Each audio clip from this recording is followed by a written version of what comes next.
Queridos irmãos e irmãs, você que acompanha a liturgia desse 26º domingo do tempo comum. O Senhor hoje, através da sua palavra, vem nos orientar e poderíamos dizer também nos alertar. Todas as leituras, elas encaminham exatamente para isso. Uma chamada de atenção que Deus dirige a cada um de nós como uma forma de exortação. E é muito bom isso porque, meus queridos irmãos e irmãs, nós vivemos num mundo, numa sociedade, onde as pessoas parece que perderam o sentido de Deus. E não só isso, o que mais preocupa, perderam também o sentido da vida eterna. Quantas não são as pessoas que vivem como se tudo se resumisse neste mundo? Quantas são as pessoas que não acreditam em vida eterna? E é exatamente isso, vamos dizer, essa maneira de viver que as leituras, o Evangelho denunciam. Veja o que diz a primeira leitura, profeta Amós. Assim diz o Senhor: ai daqueles que vivem despreocupadamente, né? Aqueles que se sentem seguros, e aqui cita, né? Os que dormem em camas de marfim, deitam-se em almofadas, preocupados em comer e beber, né? Se perfumam, bebem em grandes taças, então, né? E não se preocupam com a ruína, com a miséria do povo. Os que vivem despreocupadamente. O que significa viver despreocupadamente? Qual é a denúncia aqui que o profeta Amós está fazendo? O que ele está falando? Daquelas pessoas que a única preocupação delas são as coisas do mundo. O que virá depois, se é que virá depois, se é que existe, isso não me interessa e eu não me preocupo, eu tenho outras preocupações. Por isso, veja, é uma advertência dos que vivem despreocupadamente. Como se não existisse uma outra situação, uma outra realidade, a não ser esta de aqui e agora. São muitas, repito, muitas as pessoas que vivem assim. E ai de quem se atreva a falar o contrário. Muito bem. Segunda leitura, que está bem parecida, também veja o que o Senhor, quando Ele adverte de uma coisa, está nos ensinando a buscar outra. Se esse primeiro cenário não agrada a Deus e também não nos salva, então nós deveríamos, então o que é que eu devo fazer? A pergunta é essa, então. A segunda leitura dá algumas pistas. Diz: você que é um homem de Deus, todos nós, homens e mulheres, somos de Deus. Então está falando a cada um de nós, nós viemos de Deus. Nós fomos criados à imagem e semelhança de Deus, portanto, o apóstolo Paulo está dizendo a você e a mim, você que está em casa ouvindo, você que é um homem de Deus, um homem e uma mulher, foge das coisas perversas. Olha só, procure a justiça, a piedade e a fé, o amor, a firmeza e a mansidão. Olha só, combate o bom combate da fé. E a palavra mais bonita que o mundo esqueceu: conquista a vida eterna. Foi o que aquele rico no Evangelho quis fazer depois de morto e não deu certo.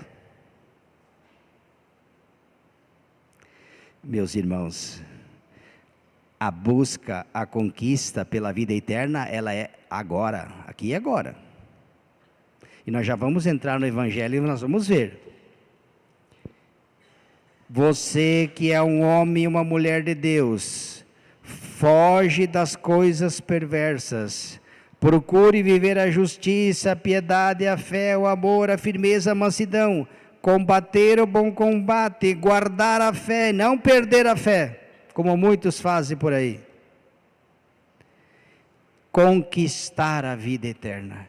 Como as pessoas são boas, competentes para conquistar a vida terrestre.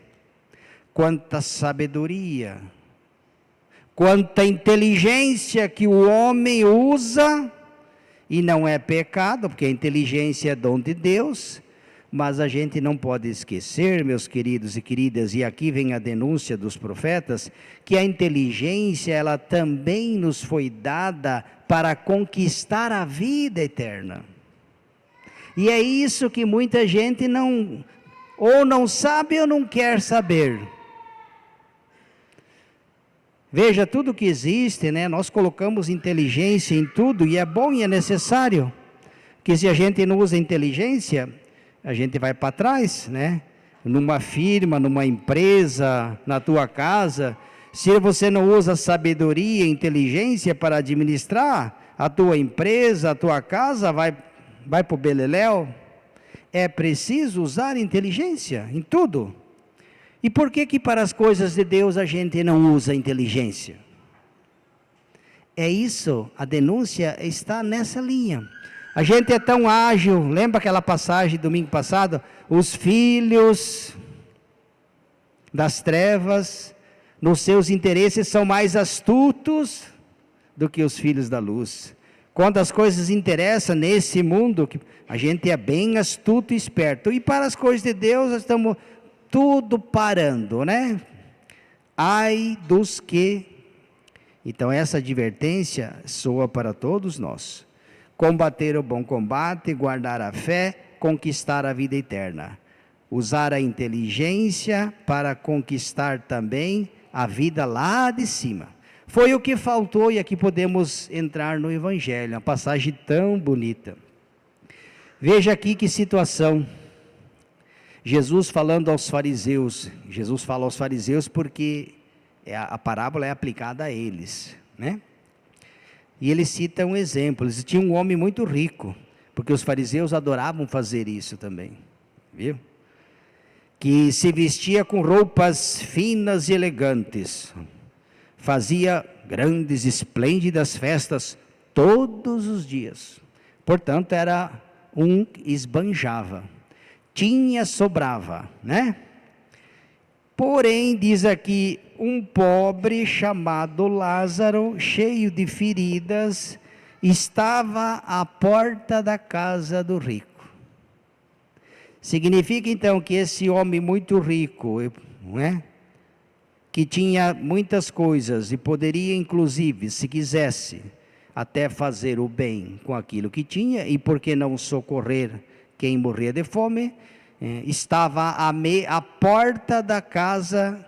Então era alguém que ele conhecia e que certamente todos os dias passava e via. Mas Lázaro era como se não existisse. Aliás, diz o texto, diz que até as migalhas que caíam da mesa do rico lhe eram proibidas. E vinham os cães lamber suas feridas. Veja que triste, que cenário preocupante.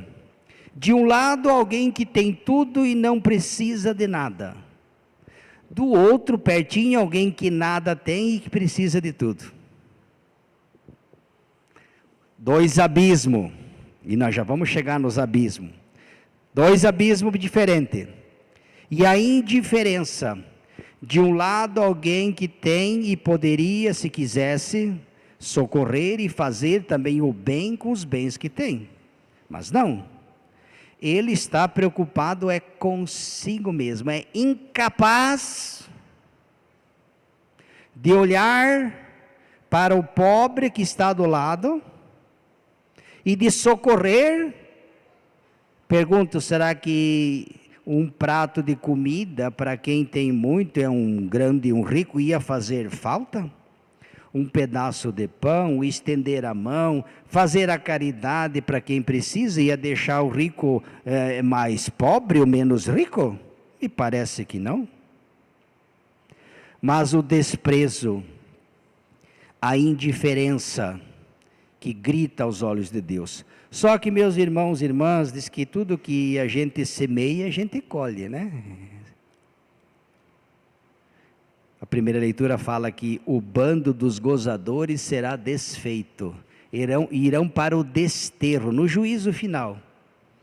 Desterro é para o fim, é lá para o quinto dos infernos mesmo, né? Para ser bem claro. O bando dos gozadores será desfeito e ocuparão a primeira fila, o primeiro lugar na fila. São palavras fortes. E aqui o que acontece? Tanto o rico como o pobre morrem. E se tem uma coisa que nos iguala, meus irmãos e irmãs, é a morte. Diante da morte não tem pobre, nem tem rico, nem papa, nem bispo, né? Se você era o que era, a morte nivela todos. Só que a situação agora aqui, ela se inverte de uma forma dramática. Também aqui um abismo. Diz, veja só, morreu o pobre e o rico. Só que aqui o pobre na parábola tem nome, Lázaro. Do rico só diz que não dá nome. Morreu e foi enterrado, e ponto. Enquanto que Lázaro, diz Lázaro, morreu Lázaro e foi elevado pelos anjos ao seio de Abraão, ou seja, está na glória de Deus. Enquanto que do outro não diz nem o nome, só diz o rico também morreu e foi enterrado, ponto. De repente, o rico vê Lázaro com Abraão, feliz. Veja aqui o grito de socorro. O que diz aqui? Quando o pobre morreu, os anjos levaram na região dos mortos, no meio dos tormentos. O rico levantou, veja aqui, na região dos mortos, no meio dos tormentos. Atenção a essa palavra, tormento. Quem está com Deus não está no tormento. Está vivendo no tormento quem está longe de Deus. Na região dos mortos, no meio dos tormentos, o rico levantou os olhos e de longe viu Abraão, com Lázaro ao seu lado. Então agora ele se lembra do Lázaro. Interessante. Lázaro morava na porta da casa dele e ele não lembrava dele. Tratava como se não fosse, como se nem existisse. Agora ele lembra. Oh, que interessante. Então ele grita: Pai Abraão, olha, ele tem piedade de mim. Manda Lázaro molhar ao menos a ponta do dedo para me refrescar a língua, porque sofro muito nestas chamas. As chamas na Sagrada Escritura, nós também sabemos a que realidade está falando. Mas Abraão respondeu: meu filho, lembra que você recebeu teus bens durante a vida. Você tinha de tudo. E você depositou nos teus bens, o teu Deus era teus bens. Você ignorou Lázaro, que passava fome. Poderia ter feito a diferença, mas não fez. Você escolheu o teu Deus, os teus bens foram as tuas riquezas. E Lázaro, por sua vez, os sofrimentos. Lázaro aqui não é porque era pobre que subiu para o céu, não. Porque era um homem que confiava em Deus. E o rico e pulão aqui não é porque tinha dinheiro, não, porque o seu Deus foi a sua riqueza, os seus bens. E que foi incapaz de fazer o bem com aquilo que tinha. Então, isso tem que ficar muito claro. Então ele suplica, ele pede para que Lázaro molhe pelo menos a ponta do dedo. Agora ele lembra, para quem não lembrava, olha só que interessante. Só que veja o que diz aqui. Filho, lembra que você recebeu teus bens durante a vida e Lázaro os males. Agora, porém, ele encontra aqui consolo e você é atormentado. E além do mais, meu querido, existe um grande abismo entre nós. Os que estão aí onde você está, não poderão vir aonde Lázaro está. Os que estão aqui onde Lázaro está, também não podem ir ali. Se na vida havia um abismo entre Lázaro e o rico, agora o abismo também existe. Quando ele pede por socorro, o tempo do socorro é aqui e agora. Depois, Necas e Tibiribas. E tem muita gente que ainda não entendeu isso. Que acha que basta chamar o padre vai. O padre vai lá, rezou, vai tudo para o céu. Ah, que bom, se fosse assim seria muito fácil. A vida inteira viveu longe de Deus, mas ao dia que morrer, Deus o livre. O padre vai lá e a família fica feliz, não, porque o padre veio. Pode ser que até o padre vá para o inferno, não sei, espero que não, né? Mas não basta morrer, tem que viver com Deus. Mas ele lembra, né? Diz, olha, você fez a tua escolha. Agora, meu querido, agora... Aí ele insiste, diz, o rico insiste. Não, pai Abraão.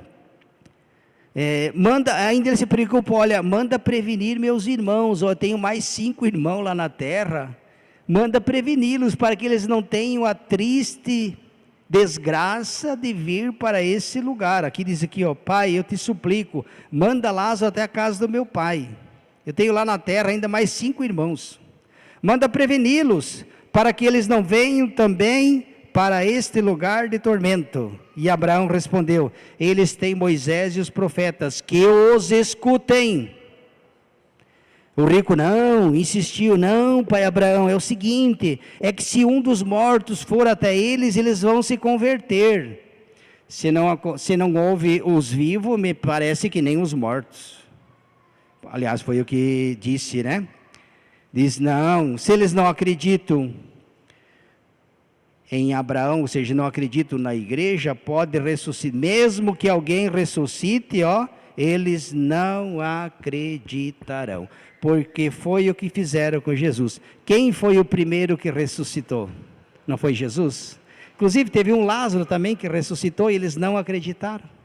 Os fariseus, os mestres da lei, sabe aquela pessoa quando ela é cheia de si, ela não escuta ninguém, nem o padre. Quando diz aqui, eles têm Moisés e os profetas, que eu escute, não precisa ressuscitar um morto para eles acreditar, que acreditem na igreja, nos pastores, no papa, no bispo, no padre, no evangelho.